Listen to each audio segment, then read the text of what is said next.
इसकी कहानी का सबसे महत्वपूर्ण अध्याय बनी झांसी की रानी लक्ष्मीबाई, भारत के प्रथम स्वतंत्रता संग्राम की नायिका। मोरपंत तांबे एक प्रतिष्ठित ब्राह्मण थे। उनकी पत्नी भागीरथी ने एक कन्या को जन्म दिया। पिता ने नाम रखा मणिकर्णिका। सबकी चहेती मणिकर्णिका को मां प्यार से मनु कहकर बुलाती थी और पेशवा बाजीराव द्वितीय छबीली कहकर पुकारते थे। शिमला जी की मृत्यु उपरांत मोरोपंत तांबे जी काशी से बिठूर आ गए थे, जहां वे पेशवा बाजीराव द्वितीय के लिए काम करते थे। नटखट मासूम मणिकर्णिका सबकी चहेती थी, लेकिन कमाल है, वह नहीं खेलती थी लट्टू या गिट्टी से। उसे तो लगाव था काशी की संस्कृति और मिट्टी से। उसे प्रेम नहीं था एकांत की अटारी से। वह तो मैदान में खेलती थी बर्छी, ढाल, कृपाण और कटारी से। ज्ञान लेने के लिए नहीं जाती थी इस तक या उस तक। उसकी शिक्षिकाएं थी उस तक। किसे पता था इस छबीली मनु का रिश्ता झांसी से जुड़ने वाला है। झांसी के गणेश मंदिर में 19 मई 1842 के शुभ दिन पर नेवालकर के महाराज गंगाधर राव से उनका विवाह हुआ और मेरे आंगन में जब उनका प्रवेश हुआ तो लगा मानो साक्षात लक्ष्मी का आगमन हुआ है। काशी की मणिकर्णिका को झांसी ने नया नाम दिया, लक्ष्मीबाई। अपने नए नाम लक्ष्मीबाई के साथ वह झांसी के लिए लक्ष्मी बनकर आई थी। राज्य में वैभव लाई थी। विवाह के हर्षोल्लास के बीच ईस्ट इंडिया कंपनी की हुकूमत ने महाराज गंगाधर राव को आधिकारिक तौर पर झांसी का राजा स्वीकार किया। उन्हें सभी प्रशासनिक अधिकार प्रदान कर दिए गए। ऐसा करने से झांसी के राजा और प्रजा दोनों को लाभ हुआ। राज्य की आमदनी में बढ़ोतरी हुई। महाराज गंगाधर राव को गणत बिजली और भवानी शंकर नाम की तोपों से सलामी दी गई।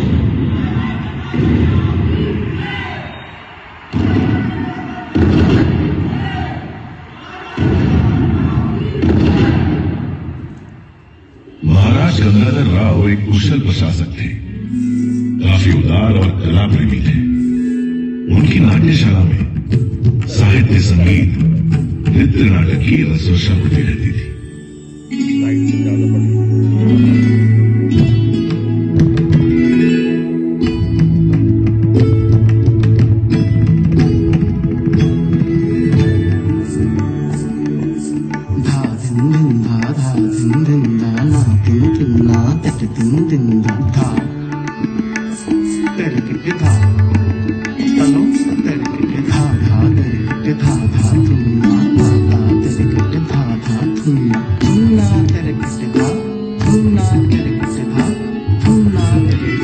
एक और नाट्यशाला में मधुर संगीत की स्वर लहरियां गूंजा करती थी, तो दूसरी ओर कारावास में कठोर दंड पाए हुए अपराधियों की चीख पुकार दिल दहलाती थी।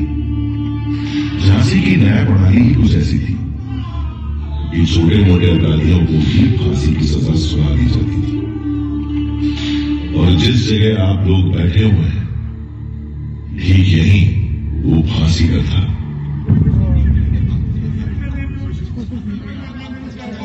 एक दिन रानी लक्ष्मीबाई सुबह सुबह शिव पूजन के लिए इधर से जा रही थी। उन्होंने फांसी सजा याफ्ता एक अपराधी की चीखें सुनी। उनका मन विचलित हो गया। उन्होंने महाराज गंगाधर राव से इस फांसी की सजा और इस फांसी घर को झांसी से सदैव हटाने का अनुरोध किया। इस अमानवीय न्याय प्रणाली को जल्द से जल्द रोकिए महाराज। फांसी की सजा और ये फांसी घर झांसी के किले से सदा सदा के लिए हटवा दें। आपसे मेरा ये अनुरोध है। महाराज ने रानी का अनुरोध स्वीकार कर लिया और झांसी में फांसी की सजा पर पूर्ण प्रतिबंध लगाने का आदेश जारी कर दिया। उसी दिन से झांसी गले की फांसी, नदिया गले का हार सिर्फ कहानियों की बात रह गई। झांसी की प्रजा ने इस नर्म दिल आदेश की सराहना की और महाराज का अभिनंदन किया। झांसी में इंसानियत की हवाएं बहने लगी। देश प्रेम की एक लहर के साथ नई ऊर्जा का प्रसार होने लगा।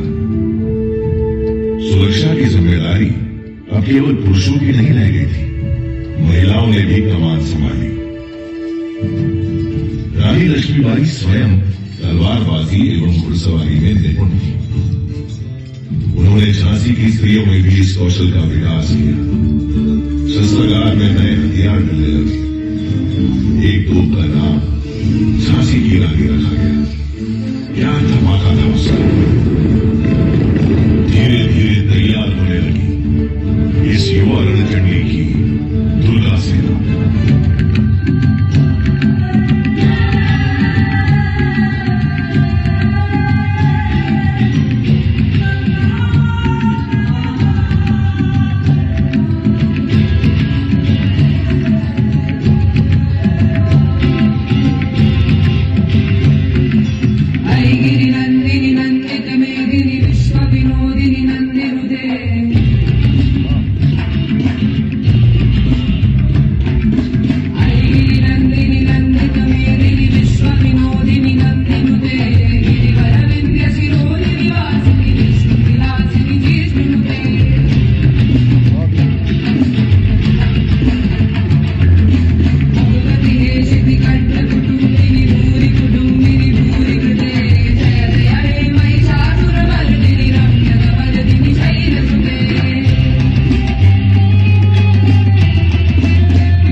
नाट्यशाला में दो कुशल नृत्यांगनाएं थी, मोतीबाई और जूही। मैंने स्वयं देखा कि कैसे नृत्य का अभ्यास छोड़कर वे रणभूमि में तलवारबाजी और घुड़सवारी के गुर सीखने लगी। देखते ही देखते रानी लक्ष्मीबाई की दुर्गा सेना झांसी की सुरक्षा करने में समर्थ हो गई। झांसी में जो लक्ष्मी बनकर आई थी वो अब दुर्गा बनकर प्रजा के दिल पर राज करने लगी। कुछ समय बाद वो पल भी आ गया जिसका झांसी राज्य बेसब्री से इंतजार कर रहा था। रानी लक्ष्मीबाई की गोद भर गई। झांसी राज्य को उसका उत्तराधिकारी मिल गया। महाराज गंगाधर के आंगन में थालियां बजी। पूरा झांसी राज्य खुशियों से सराबोर हो उठा। झांसी के इस उत्सव को न जाने किसकी नजर लग गई। खुशियों की शहनाइयों से अचानक मातम के स्वर फूटने लगे। मात्र 3 माह की किलकारी को क्रूर काल निकल गया। रानी की गोद उजड़ गई। इस घटना से महाराज गंगाधर को गहरा सदमा लगा। उनका स्वास्थ्य बिगड़ने लगा। उन्हें लाइलाज लोगों ने घेर लिया। महाराज को झांसी के भविष्य की चिंता सताए जा रही थी। झांसी के राज सिंहासन को वारिस मिल सके, इस उद्देश्य से उन्होंने अपने ही वंश के एक बालक को गोद ले लिया। महाराज गंगाधर और रानी लक्ष्मीबाई ने इस दत्तक पुत्र का नाम रखा दामोदर राव। अभी झांसी के भविष्य की सुरक्षा डावाडोल की थी कि झांसी के वर्तमान का सूरज भी बुझ गया। असमय निधन हो गया महाराज गंगाधर राव का। रानी लक्ष्मीबाई ने किसी तरह होश संभाला। तब उन्होंने पीड़ा के आंसुओं को पोंछकर एक संरक्षक के रूप में झांसी की बागडोर अपने हाथों में ले ली। इधर रानी लक्ष्मीबाई ने झांसी का शासन संभाला और उधर ईस्ट इंडिया कंपनी के गवर्नर जनरल लॉर्ड डलहौजी ने झांसी को हथियाने के हाथ करने शुरू कर दिए। झांसी में तैनात अपने पॉलिटिकल असिस्टेंट मेजर एलिस के जरिए रानी तक अपना फरमान पहुंचाया। रानी साहिब, सन 1804 में हुई संधि के मुताबिक झांसी भी दूसरे पड़ोसी राज्यों की तरह ईस्ट इंडिया कंपनी के अधीन आता है। अब चूंकि स्वर्गीय महाराज गंगाधर राव की अपनी कोई संतान नहीं है, इसलिए कंपनी उनके गोद लिए हुए पुत्र दामोदर राव को झांसी के उत्तराधिकारी का दर्जा नहीं दे सकती। आपको सूचित किया जाता है कि अब झांसी राज्य पूरी तरह से कंपनी के अधीन रहेगा।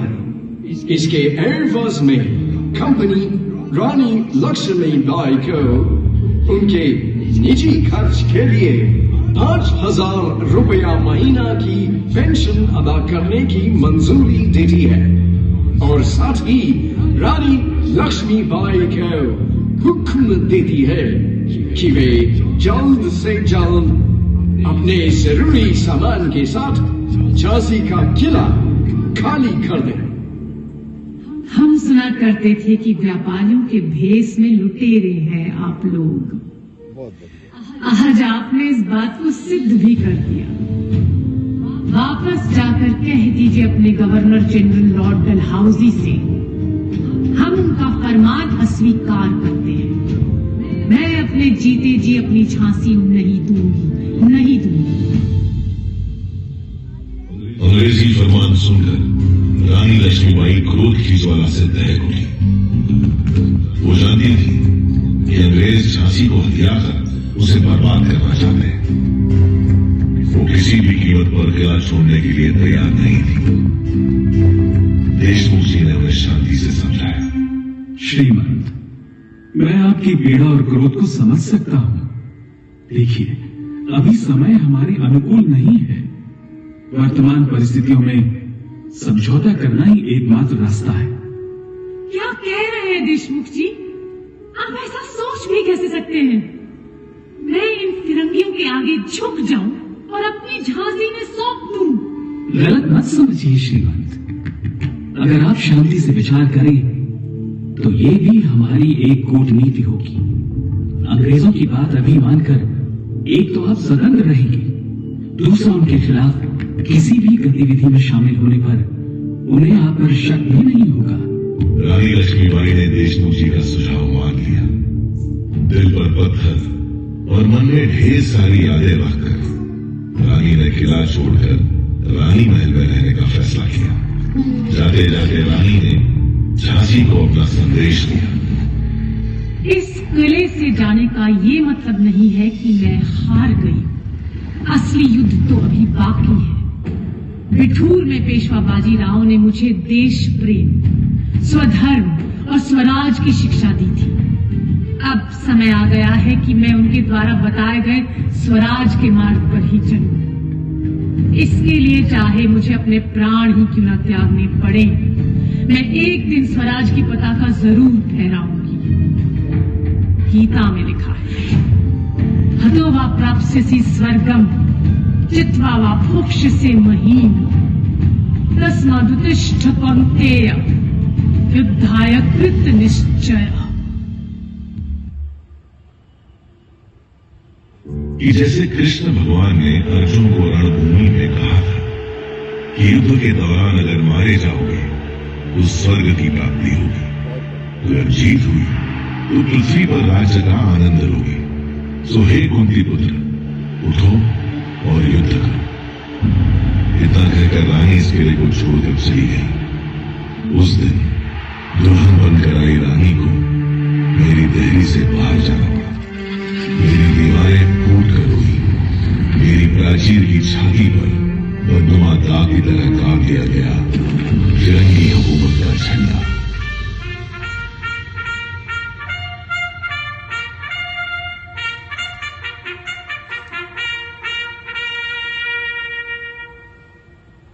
हंसी खेलती झांसी का सुख वैभव छीन लिया।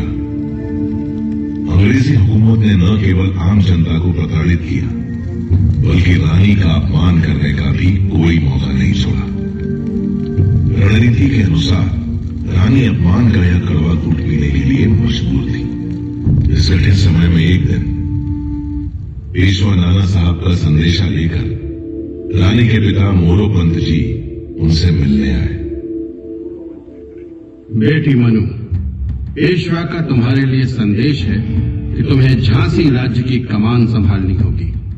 अब से लगभग 4 महीने के बाद 31 मई को रविवार के दिन पेशावर से बंगाल तक की सारी फौजी छावनियों में बगावत का बिगुल बजा दिया जाएगा।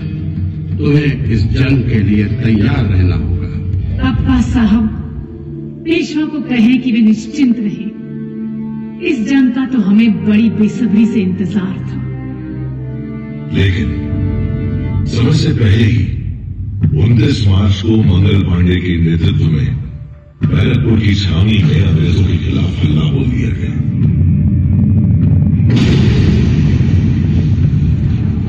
मंगल पांडे की शहादत का शुभ समाचार भी आया। लेकिन 10 मई आते आते मेरठ में भी बगावत की शुरुआत हुई, जो दिल्ली को आजादी दिलाने तक जा पहुंची। अब बारी थी झांसी की।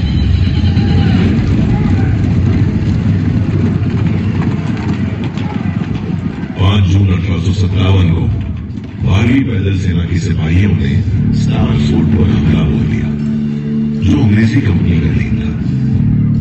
अंग्रेजों ने औरतों और बच्चों समेत झांसी किले में पना ली। इस समय तक विद्रोह की ज्वाला पूरे झांसी राज्य में फैल चुकी थी। 8 जून 1857 की सुबह सिपाहियों ने कैप्टन गॉर्डन को मार गिराया। गॉर्डन के माते ही मेजर स्कीन ने सफेद झंडा लहराकर आत्मसमर्पण कर दिया और आजाद हो गई झांसी। आजाद हो गया मैं। ध्वज बदल गया। रानी लक्ष्मीबाई उस दिन मेरे आंगन में वापस लौटी। उन्होंने प्रजा को धन्यवाद दिया।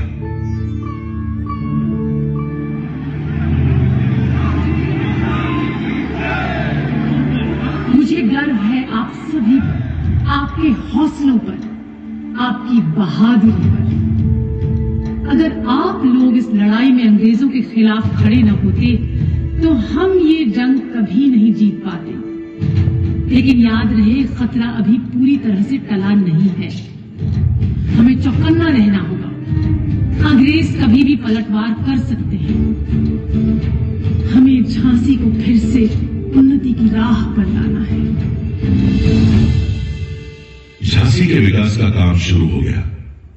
इस दौरान रानी लक्ष्मीबाई ने हर चुनौती का सामना अपनी बुद्धिमत्ता से किया।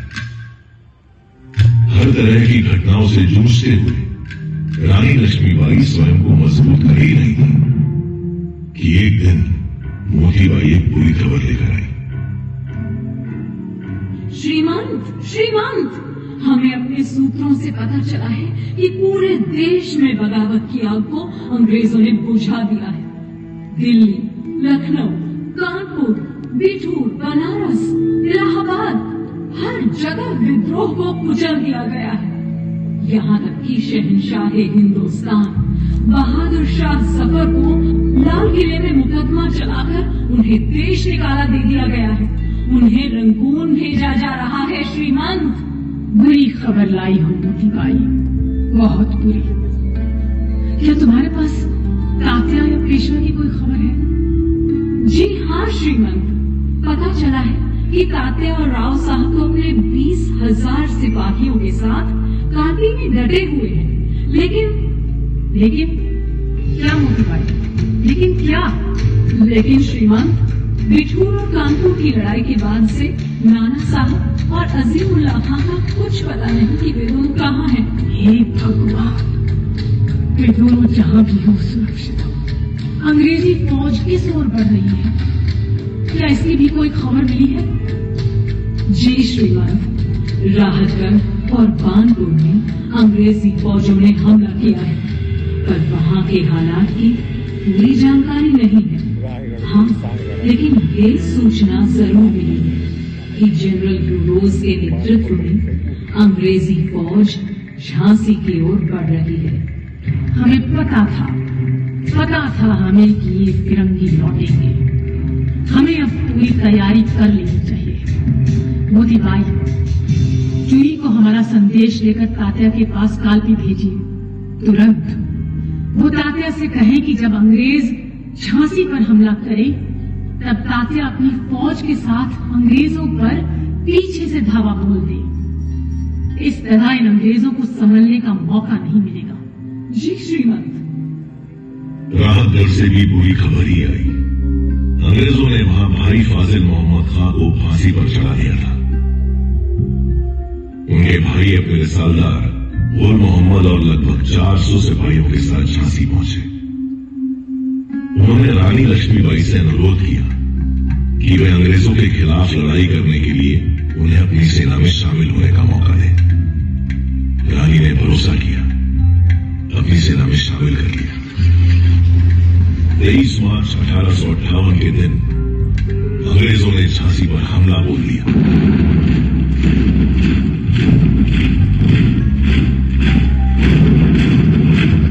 बारूद के धमाकों के बीच खड़ा मैं ये सब देख रहा था, लेकिन झांसी में वफादारों की भी कोई कमी नहीं थी।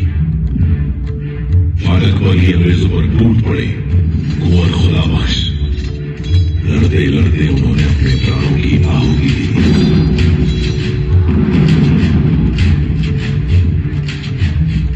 रणनीति के अनुसार तात्या टोपे ने बेतवा के किनारे 1 अप्रैल 1858 को अंग्रेजों पर धावा बोल दिया, लेकिन अंग्रेजी फौज ने उन्हें पीछे खदेड़ दिया। रानी लक्ष्मीबाई की रणनीति विफल हो चुकी थी। उन्हें स्वयं ही अंग्रेजों का सामना करना था। रानी लक्ष्मीबाई और उनकी सेना युद्ध के लिए तैयार थी, लेकिन विश्वासघात के लिए नहीं। लड़ाई के 11वें दिन पीर अली और दुल्हांजू ने किले का ओछा द्वार खोल दिया।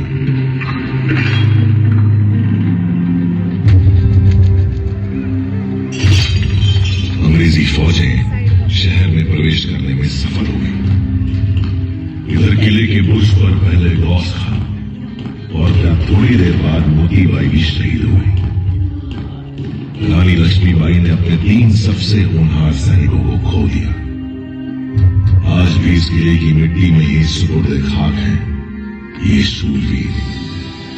रानी अंग्रेजों का डटकर मुकाबला कर रही थी, लेकिन परिस्थितियां झांसी के विरुद्ध होती जा रही थी।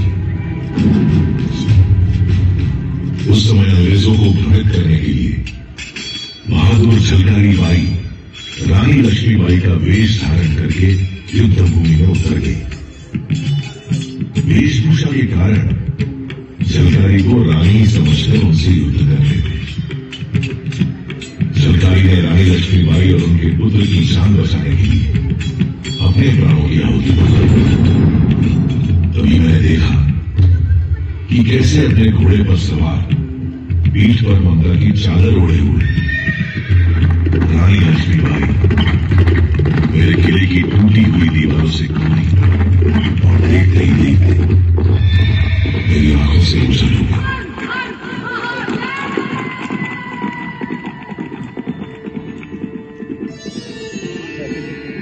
उस काली रात को मुझे झांसी से जाना पड़ा था, लेकिन मैंने प्रण लिया था कि जब तक जीवित हूं तब तक मातृभूमि की रक्षा के लिए लड़ती रहूंगी। मेरी इस लड़ाई में ग्वालियर के सैनिकों ने मेरा साथ दिया और मैंने बिना लड़े ही जीत लिया ग्वालियर का किला। ग्वालियर की जीत स्वराज के लिए सिर्फ एक कदम है।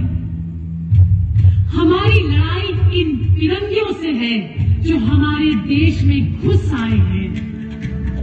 हमें इन्हें अपने देश से बाहर निकालना है और स्वतंत्र भारत का जो सपना हम सब ने मिलकर देखा है उसे पूरा करना है। भारत भूमि के वीर जवानों, अब वक्त आ गया है मातृभूमि का ऋण उतारने का। तो हो जाओ तैयार अंतिम युद्ध के लिए। महादेव।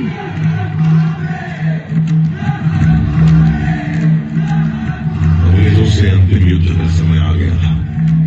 मुंदर, देशमुख सिंह, जवाहर सिंह, रघुनाथ सिंह और गुल मोहम्मद रानी के साथ थे।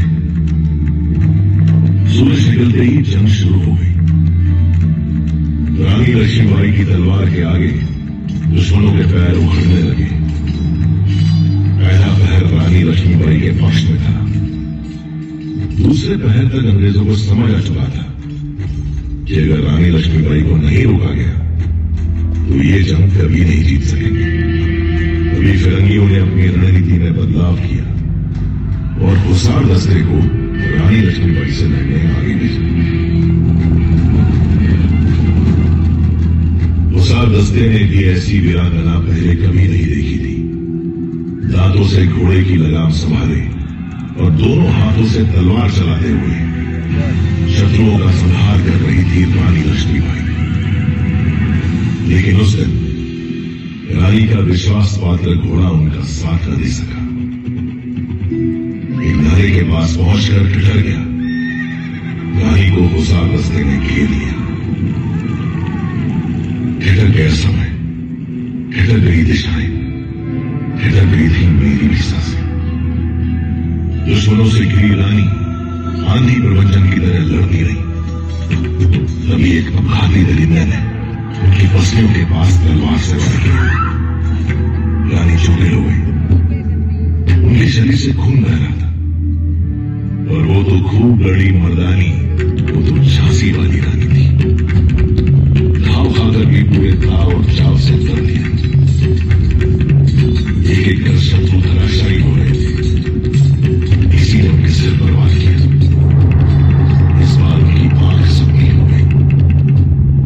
उन्हें ठीक से दिखाई नहीं दे रहा था। फिर भी रानी डटी रही। हुसारों का सफाया करते हुए तभी गुल मोहम्मद और बाकी साथी रानी के पास पहुंचे। सबने देखा कि रानी नख से शिख तक खून से लथपथ है। देखते देखते रानी घोड़े की पीठ पर लुढ़क गई। मेरे मन में गूंज रहे युद्ध शुरू होने से पहले ही रानी के शब्द। आज ये युद्ध का अंतिम दिन हो सकता है। अगर मैं मर जाऊं तो तुम्हें मेरे पुत्र दामोदर की रक्षा करनी होगी। याद रहे, चाहे कुछ भी हो जाए, मेरी मौत के बाद कोई भी फिरंगी मेरे शरीर को छूने ना पाए। गुल मोहम्मद ने रानी के घोड़े की लगाम संभाली और उन्हें जंग के मैदान की दूसरी ओर बाबा गंगादास जी की कुटिया में ले गया। रानी की हालत नाजुक थी। बाबा गंगादास ने उनकी नब्ज पकड़ी तो उनकी आंखों में नमी साफ दिखाई देने लगी। हम सब जिस घड़ी की कल्पना भी नहीं कर सकते थे, वो घड़ी हमारे सामने थी। बाबा ने रानी के मुंह में गंगा जल डाला। थोड़ी देर में रानी की आंख खुली। उनके आखिरी शब्द थे हर हर महादेव और ओम नमो वासुदेवाय। वो हमें और अपनी जान से भी ज्यादा प्यारी मातृभूमि को छोड़कर सदा के लिए चली गई। रानी लक्ष्मीबाई की देह पंचतत्वों में विलीन हो गई, लेकिन रानी की शौर्य गाथा धरती आकाश की सीमाओं के पार कण कण में समा गई। रानी की समय के बंधनों को लांघकर आज भी हमारे सामने मौजूद है। लोग कहते हैं कि उस दिन रानी मर गई थी, लेकिन मैं जानता हूं उस दिन रानी लक्ष्मीबाई युगों युगों तक अमर हो गई थी, सदैव वीरता की मिसाल बनकर जीने के लिए।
बहन छबीली थी, नाना के संग पढ़ती थी, वो नाना के संग खेली थी।